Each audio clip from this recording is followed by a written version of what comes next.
The scene is difficult to believe, almost absurd in its quiet simplicity. It is 1945, and a small group of Japanese women, former auxiliaries of the Imperial Army, are standing barefoot on the cold tiles of an American shower facility. Steam curls around them like fog on a distant battlefield. They have just been told to bathe. No guards stand at the doors.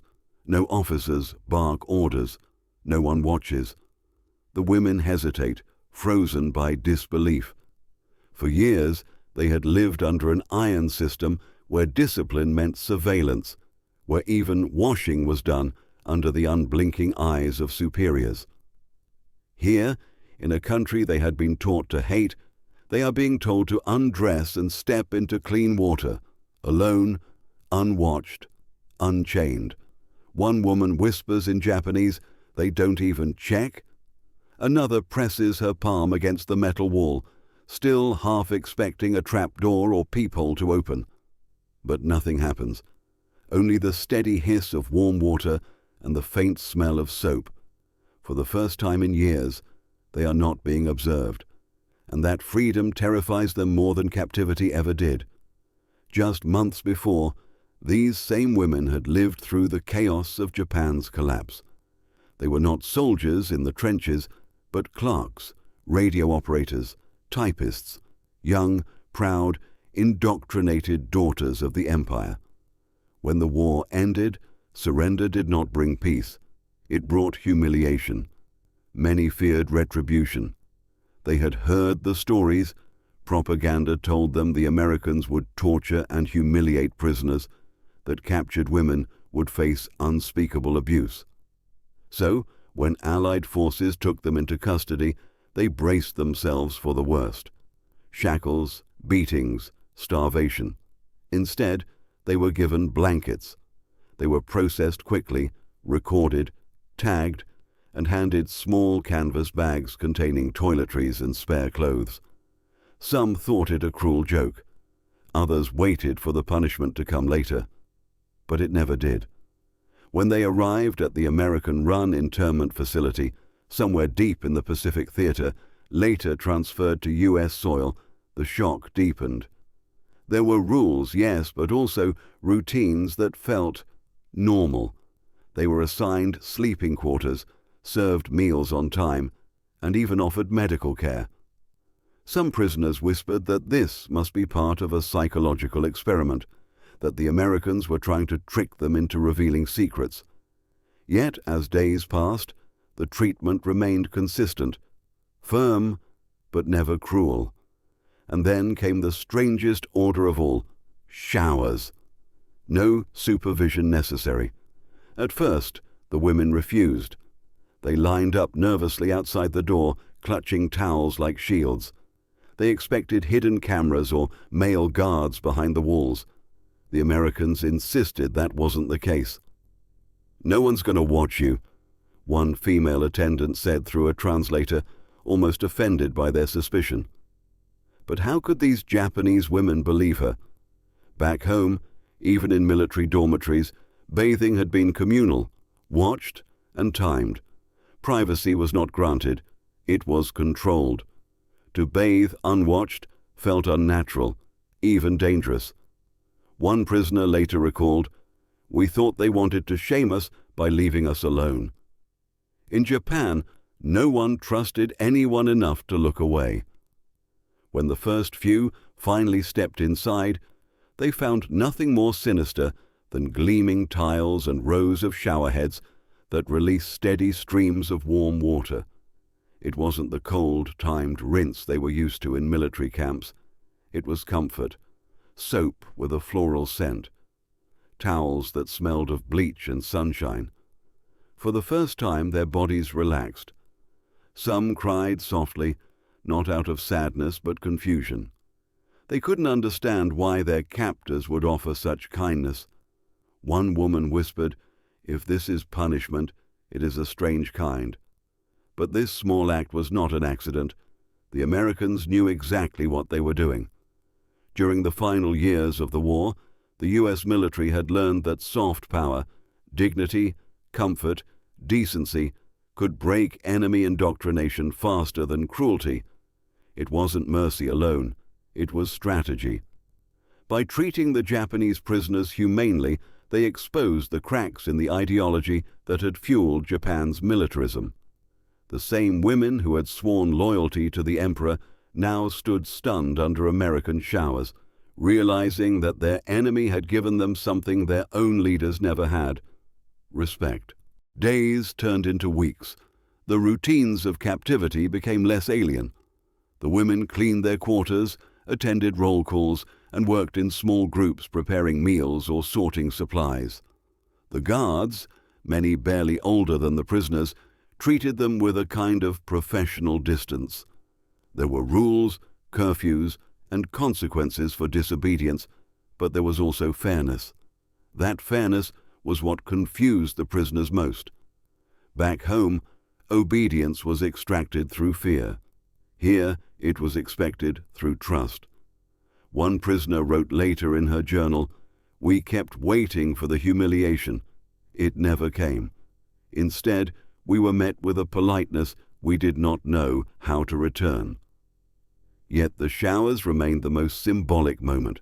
Every time they were told to wash, the same thought resurfaced: are they really not watching? They would check corners, glance at ceiling vents, even whisper among themselves before stepping in. But over time, suspicion gave way to astonishment. It began to dawn on them that this was not neglect. It was faith. Faith that they would not misuse freedom. And in that simple act, the psychological walls they had built began to crumble. Outside the bathhouse, they saw other signs of American normalcy that chipped away at their old beliefs. Guards laughed freely. Music played from radios. Civilians walked nearby, sometimes waving, unafraid. The contrast with wartime Japan was unbearable. Their homeland had been turned to ash, cities reduced to rubble, food scarce, morale crushed. Here, even in a country that had fought them fiercely, life seemed to go on untouched. It was like stepping into another world, one that defied every story they had ever been told. Some of the women couldn't reconcile the two realities. If America is this kind, one asked quietly, then why did they destroy our cities? It was a question that lingered with no answer. The duality was too much to process. The same nation capable of dropping bombs that leveled their homeland also offered them soap and privacy. That contradiction planted the first seeds of doubt. In the months that followed, trust began to grow, unevenly but undeniably. American officers noticed how the women's behavior changed after each shower day. They seemed calmer, more open, less defiant. For many, those small freedoms were a kind of awakening. They began to see that captivity did not have to mean degradation. The Americans were not erasing their pride, they were challenging their understanding of it. To treat an enemy as human was, in itself, an act of power. By late 1945, as the war's echoes faded, the story of these women spread quietly among the camps. New arrivals were told, "You can shower without fear here." It became a symbol, whispered with disbelief. Freedom, even in defeat. And the women began to wonder, if this is what the enemy's mercy feels like, what else have we been wrong about? The days blurred together in the camp, but the memory of that first shower never faded. Even months later, when the women spoke quietly among themselves during meal breaks or in the dormitories, that moment came up again and again. "They just left us alone," one would whisper, shaking her head. The others would nod, as though still trying to make sense of it. In Japan, loyalty was measured by how much one could endure without question. Discipline meant obedience, and obedience was built on constant observation. To be unseen was to be forgotten, to lose purpose. But here in America, to be left unguarded was not punishment. It was dignity. That realization shook them more deeply than any battlefield defeat ever could. For many of these Japanese women, life before capture had been tightly regimented. They had worked in communications centers, decoding Allied transmissions, recording coordinates, typing military orders. Some had been trained to resist capture at all costs, told that surrender was a betrayal of the emperor himself. A few had even carried cyanide capsules, hidden in hems or hairpins, meant to be swallowed before falling into enemy hands. But now, standing barefoot in clean barracks, eating fresh bread and butter at breakfast, they felt their old certainty dissolve. The propaganda that had filled their ears for years was unraveling before their eyes.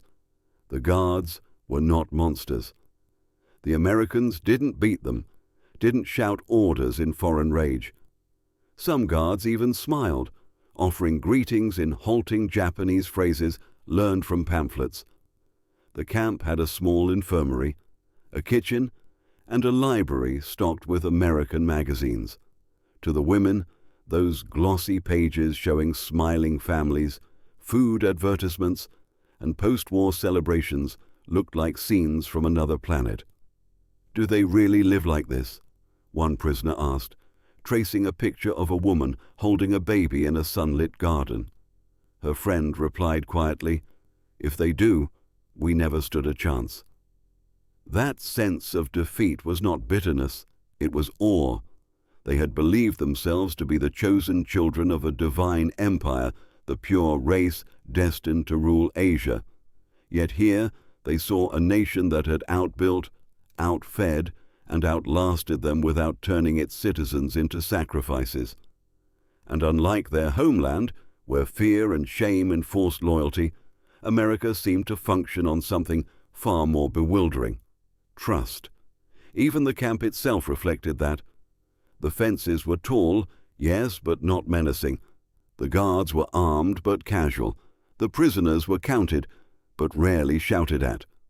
The strangest rule of all came one afternoon when a lieutenant approached the women's quarters with a translator. "The showers will now operate on schedule. You may go at any time of day, as long as you register your turn."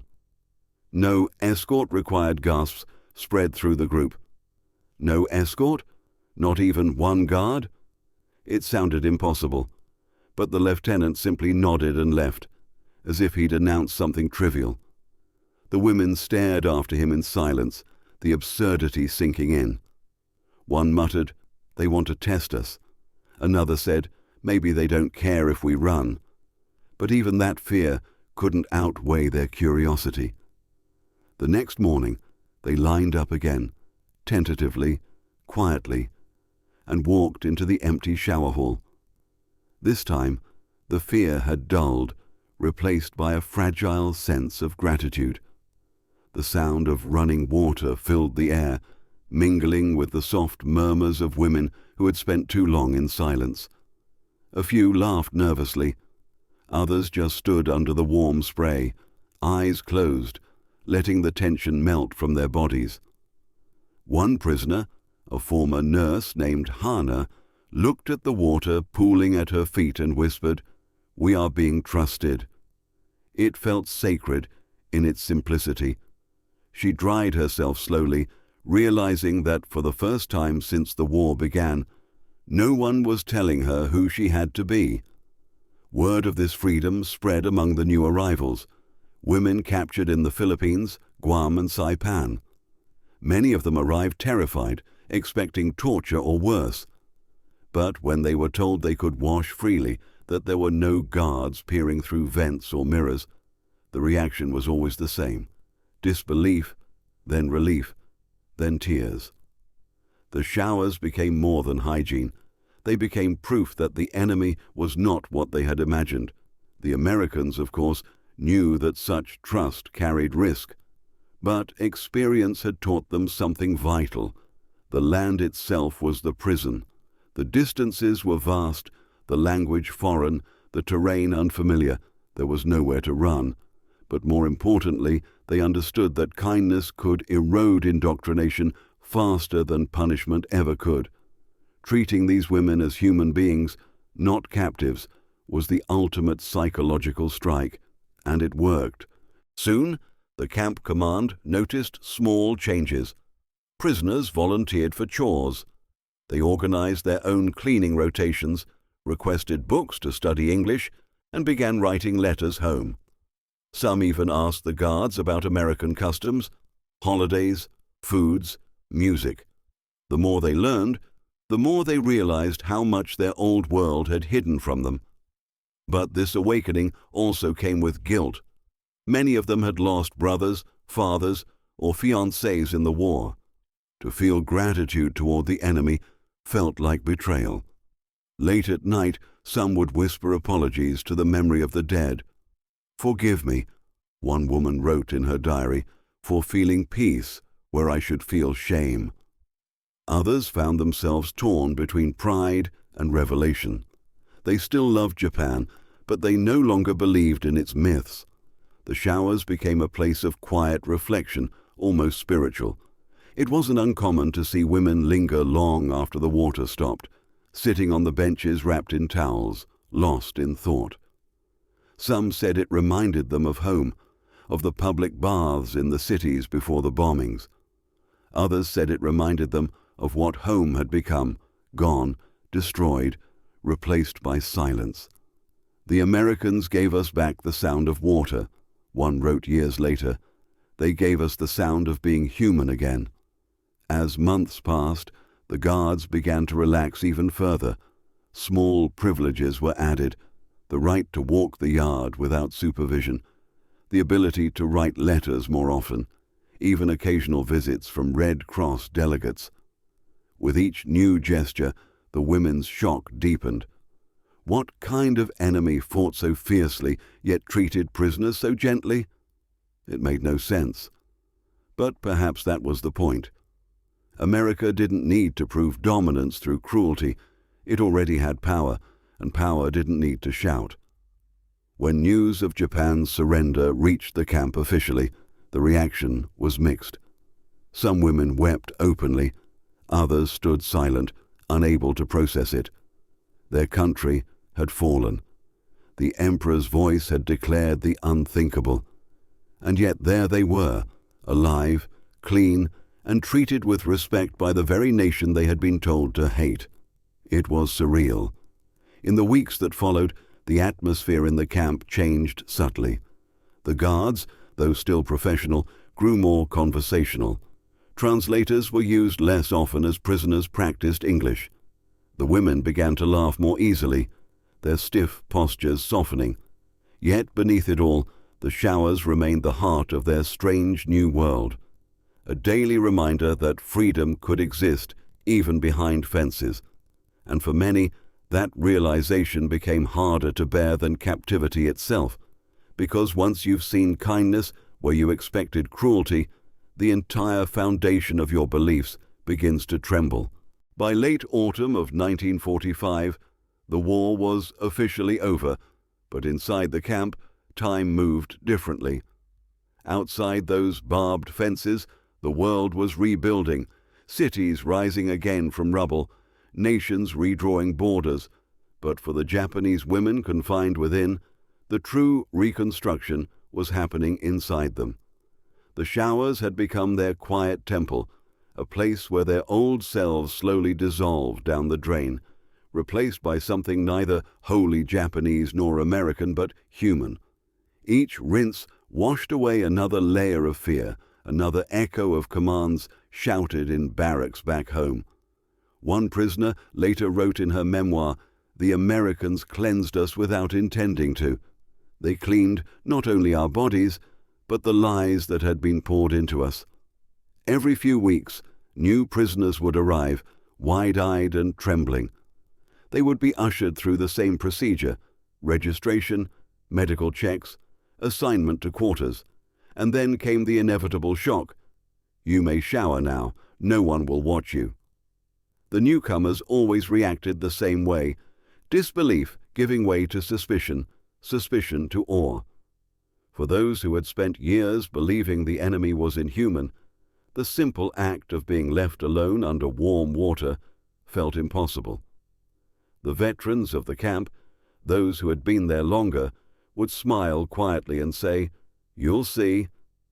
They trust us, but that trust did more than soothe fear. It created confusion. How could the same people who had dropped fire on Tokyo offer them soap scented with lavender? How could a nation capable of Hiroshima also be capable of kindness? For the women, these questions grew heavier by the day. One of them, a former typist named Aiko, confessed to her friend during laundry duty, "I think they are stronger because they can forgive." Her friend frowned. "No, they are just showing off," but neither fully believed her own words. Soon after, small groups of prisoners were offered labor assignments, folding uniforms, tending gardens, or cleaning storage sheds. Many volunteered eagerly, not for the work itself, but for the brief sense of normalcy it offered. The American officers encouraged it. They understood that keeping the women occupied would ease tension, but there was also another motive. Every interaction, every word exchanged, every smile was part of a subtle campaign. Show the enemy a better way to live. The showers, the food, the music, all of it was part of that psychological operation. America wanted to win not just the war, but the peace that followed. If Japan's loyal daughters could see the strength of mercy, perhaps they would carry that seed home when repatriation came. It was a gamble built on empathy and power in equal measure, and for many of the women, it worked far better than any interrogation could have. They began to talk openly, cautiously at first. Questions surfaced. Why had America not bombed every city? Why had they stopped? Why were prisoners treated with such restraint when revenge could have been so easy? The answers they heard from guards varied, but one stuck with them. "Because we didn't need to prove who we are," an American sergeant said. "You were already beaten." The rest was about who we wanted to be. That line spread through the camp like gospel. It struck the women with a kind of reverent confusion. In their own army, defeat meant shame, punishment, silence. But here, defeat seemed to carry no cruelty. It was simply a fact, a thing to be accepted and learned from. The guards never gloated, the officers never mocked. That restraint, that quiet confidence, was its own form of dominance, and the Japanese women felt it keenly. Still, not all prisoners adapted easily. Some resisted the kindness, convinced it was manipulation.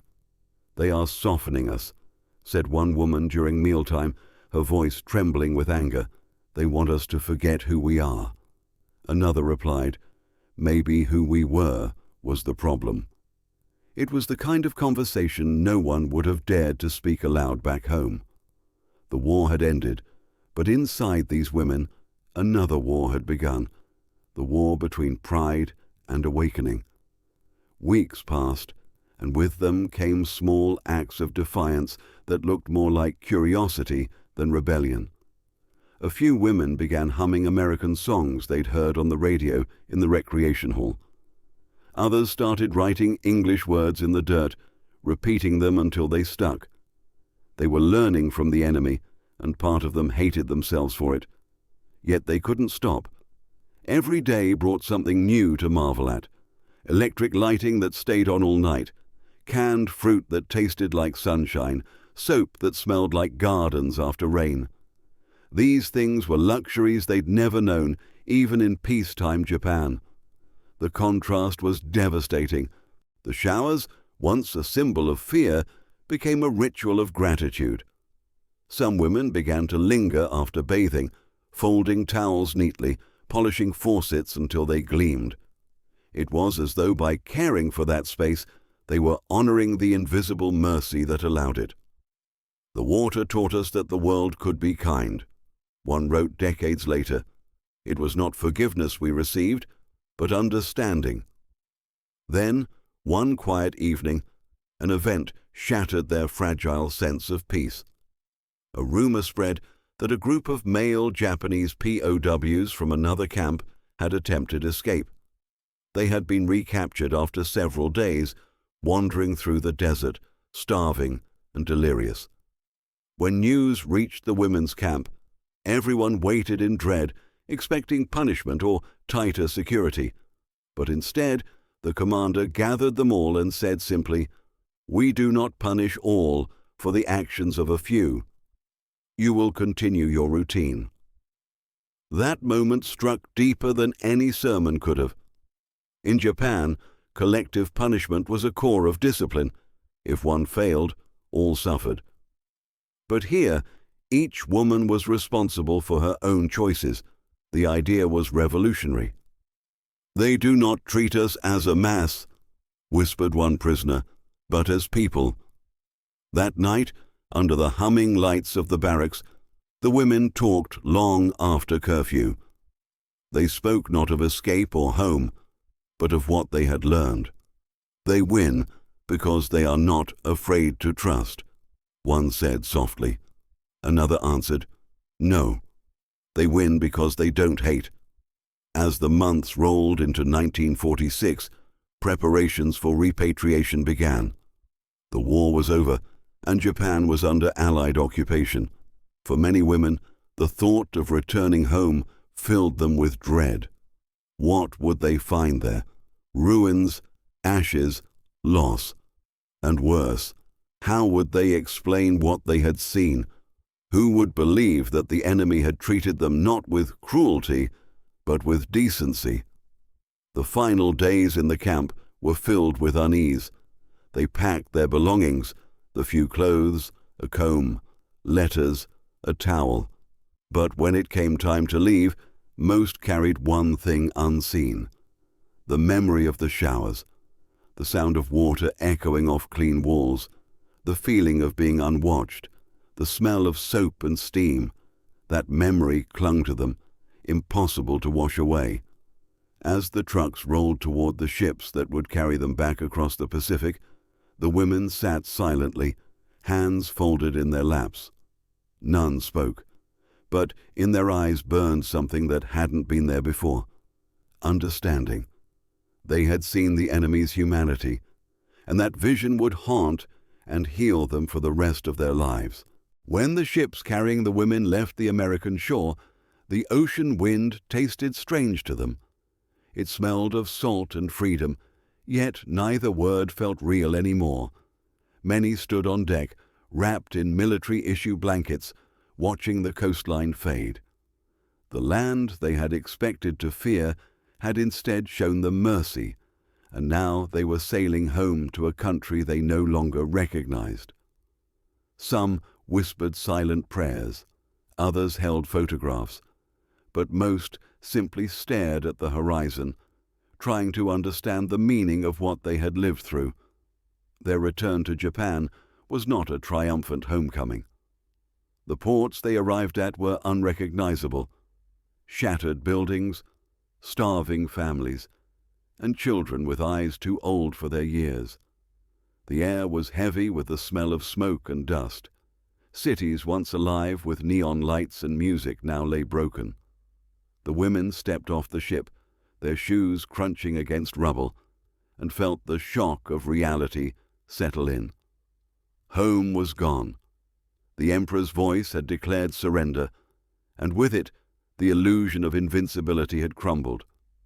Yet, in their hearts, these women carried an entirely different kind of burden: the memory of a place that had treated them better in defeat than their own country had in victory. For weeks, many of them wandered through ruins searching for family. Some found no one. Others reunited with parents or siblings who looked at them with both relief and suspicion. "You were captured?" they would ask quietly. "And they didn't hurt you?" The women struggled to explain. How could they describe showers without guards, warm meals, music from radios, guards who said please and thank you? The stories sounded unbelievable, almost traitorous. One woman's father, upon hearing her account, slammed his fist on the table and shouted, "Do not speak of such things! You shame us!" She lowered her head, but inside she thought, perhaps shame is what we needed to see the truth. In the years that followed, many of these former prisoners faded into anonymity. Japan rebuilt quickly, focused on survival and modernity, but their stories remained quiet, buried under the noise of reconstruction. Yet some of them could never forget that strange American camp. They spoke of it in whispers, in diary entries, in private letters. "I was treated as a person," one wrote, "not as an enemy, not as a woman, not as property. Just as a person." One of the most haunting testimonies came from a woman named Keiko, a translator who had served in the Philippines. She described her first day in the camp when she was told to bathe alone. "At first I thought it was a trick," she wrote years later, "but then I realized, no, it was something far worse for my pride. It was trust. They trusted me not to dishonor myself, not to run, not to break that unspoken rule. That kind of freedom was unbearable at first because it demanded self-respect, not obedience." Her words echoed what many of the women felt but could not say. The Americans had not broken them with cruelty. They had unmade them with kindness.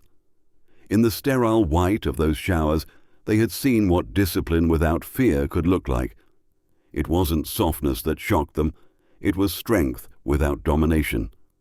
For the U.S. military, these women were little more than numbers in reports, yet their transformation was precisely what those quiet policies had been designed to achieve. The Geneva Convention had given the Americans a moral framework, but beyond that, there was a psychological understanding at play. If the enemy could be shown a life worth living, the ideology that glorified death would lose its power. And it did. When Japan began its long road of rebuilding under occupation, it was the seeds of that realization, planted in places like those camps, that would later grow into a different kind of nationalism, one rooted in progress, not war. Years later, historians looking through military archives found testimonies from guards who remembered the women fondly. One corporal wrote, "They looked so small, so frightened, but over time they changed. They began to smile. One day one of them asked me what song was playing on the radio. I told her it was 'Don't Fence Me In.' She laughed. I didn't understand why until later.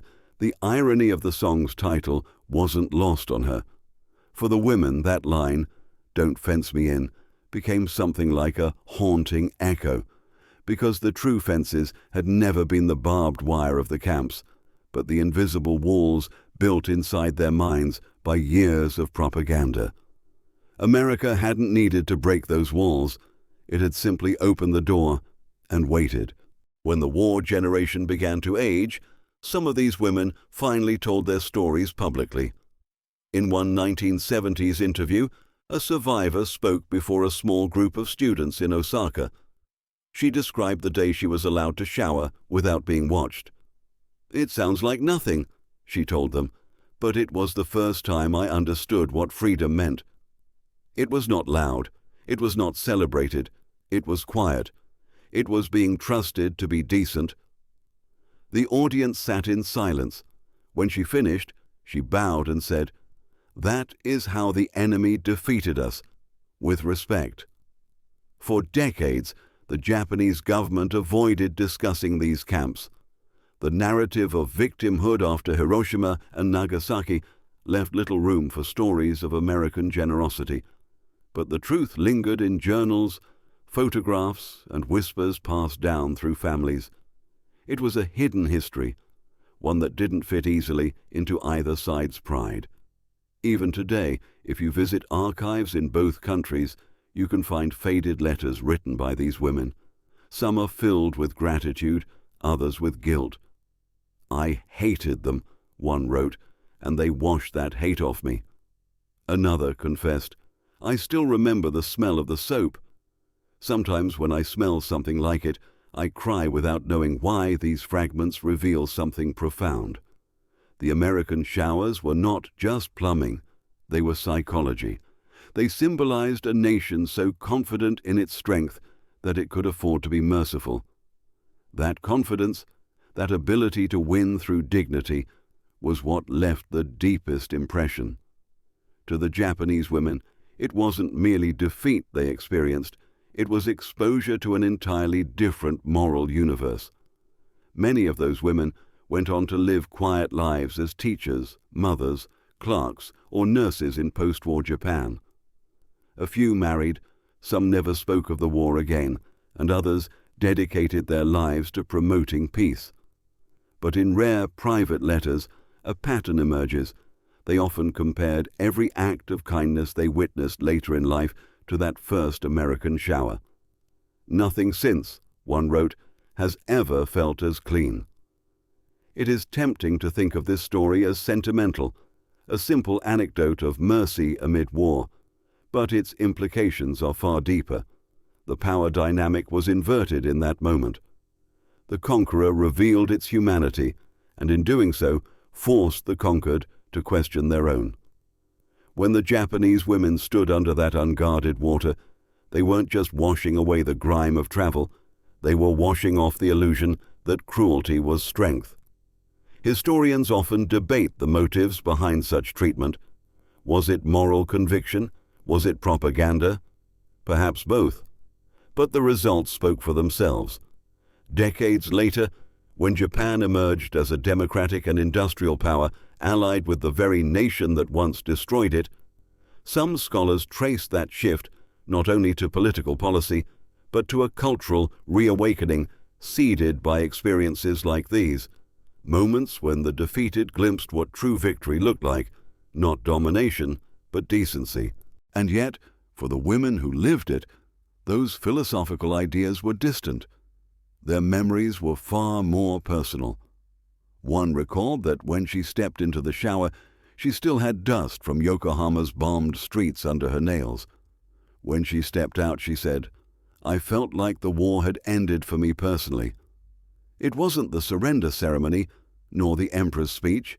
It was warm water, clean skin, and silence. Perhaps that's what makes this story so haunting. In a war defined by destruction, it was a moment of stillness that revealed the most about humanity. The Japanese women had been taught to die for honor, to despise their enemies, to see mercy as weakness. But in those showers, surrounded by the soft hiss of water, they discovered that mercy could be terrifyingly powerful. It made them question everything. And once questioned, those old beliefs could never be restored.